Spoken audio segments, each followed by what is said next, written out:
বাবু match একটা জিতছি মনে করো যে কলজার ভিতরে পানি নেই, পানি শুকাই গেছে, বাসার নিচে অ্যাম্বুলেন্স দাঁড় করা রেখছি, ফাইনালি 16 রানে ম্যাচটা জিতছি। তানজিম সাকিব যখন ক্যাচটা সারি দিছে আমি মনে করছি যে শেষ, আল্লাহ রে শেষ শেষ মনে হয়, পরের বলে বোল্ড এবং ফাইনালি 16 রানে বাংলাদেশ ম্যাচটা জিতে গেছে। এত আহামরি খুশি হওয়ার কিছু নেই, এই ম্যাচটা জিতার কারণে আমরা সিরিজে এখনো বাঁচিয়ে আছি, কারণ নেক্সট সিরিজ 8 জুলাই, ঠিক আছে? ওই থার্ড ওডিআই যারা জিতবে তারাই এই ওডিআই সিরিজ জিতে যাবে।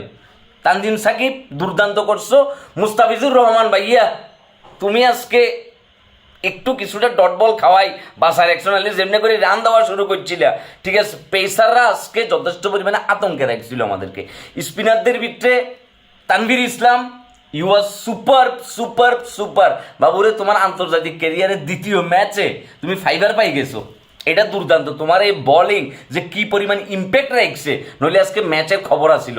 এক ল্যাংরাইয়া লিয়াঙ্গের যে লেভেলের ইনিংসটা খেলছে এবং তার ক্যাচ মিস করছে Jaker Ali as a keeper হিসেবে যতটা ডেডিকেটেড সে নিজের প্রেজেন্ট করায়, আসলে সে ততটা ডেডিকেটেড না, সরি টু সে। ব্যাটসম্যান হিসেবে জাকির আলী ইম্প্যাক্টফুল, সে কাজে দেয়, কিন্তু কিপার হিসেবে ক্যাচ মিস করছে কাকা, ইম্পর্টেন্ট ক্যাচ মিস করছে, যার কারণে ব্যাটসম্যানটা আজকে আমাদেরকে পুরো ইনিংস জুড়ি কি বিশাল একটা টেনশন। আর কিছুক্ষণ থাকলে তো সেঞ্চুরি করিয়ে লাইতো, ম্যাচ তো জিতাইতে সেঞ্চুরি করে বই থাকতো। শামীম হোসেন পাটোয়ারি ব্যাটে খুব একটা বেশি ভালো করতে পারো না, কিন্তু বলিংয়ে যথেষ্ট পরিমাণে ভালো করছো, আজকে একটা দারুণ প্রেশার রেখছো, ঠিক আছে? তুমি যে 6 বলার হিসেবে মনে করো যে মোটামুটি একটা ভালো একটা সুযোগ আমরা পাইছি, এটা আমাদের জন্য বিশাল বড় একটা টার্নিং পয়েন্ট।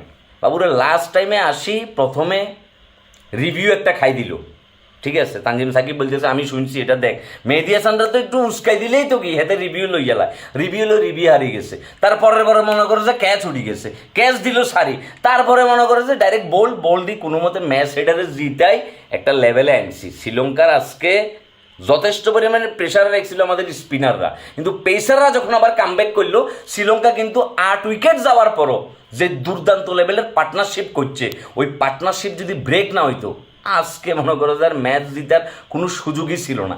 যাই হোক, আমাদের ব্যাটসম্যানের দিক দিয়ে যদি বলো, পারভেজ হোসেন ইমন দুর্দান্ত ভালো একটা ইনিংস খেলছে, যার কারণে আমাদের রান খুবই ভালো, খুবই ভালো, শেষের দিক দিয়ে ভালো একটা জোগাড় করছে সে।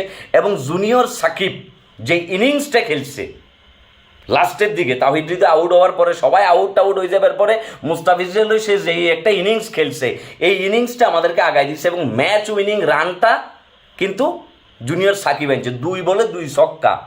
এইটা ছিল ম্যাচের বিশাল বড়টা টার্নিং পয়েন্ট কাকা, নাহলে মনে করছে ম্যাচ তো আমরা ওখানে নাই হয়ে যাই।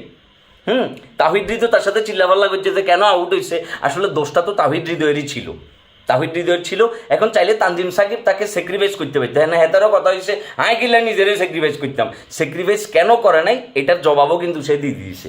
ব্যাটিংয়ে দুর্দান্ত লেভেলের ইনিংস খেলছে, আর বলিংয়ে লাস্টেই দুর্দান্ত বলিং করি ফাইনালি ম্যাচটা দিতে আমরা সিরিজে সমতায় আনছি। সুতরাং এখন সেলিব্রেট করবার কোনো কিছু নাই, খুব টেনশনে আছি, যাই হোক একটা আতঙ্কে ছিলাম।